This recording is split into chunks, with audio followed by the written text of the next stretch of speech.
আর কিছু লাগবে না। এজন্য শান্তি হচ্ছে শুকর আলহামদুলিল্লাহর ভিতরে।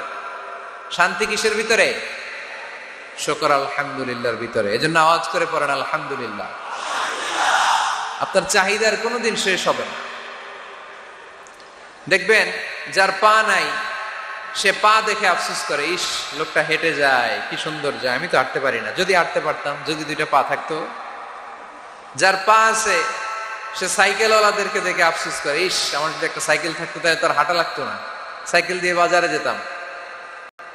যার সাইকেল আছে সে আবার হুন্ডাওয়ালাদেরকে দেখে আফসোস করে, ইস একটা হুন্ডা যদি থাকতো তাহলে তো ভোঁ ভোঁ করা যাইতো না। হুন্ডাওয়ালারও আফসোস আছে প্রাইভেট কারওয়ালাদের দেখে, তারা আফসোস করে, ইস আমার যদি একটা কার থাকতো তাহলে তো কার চালাইতে পারতাম। যাদের প্রাইভেট কার এদেরও আফসোস আছে, ইস আমার যদি একটা হেলিকপ্টার যদি থাকতো তাহলে তো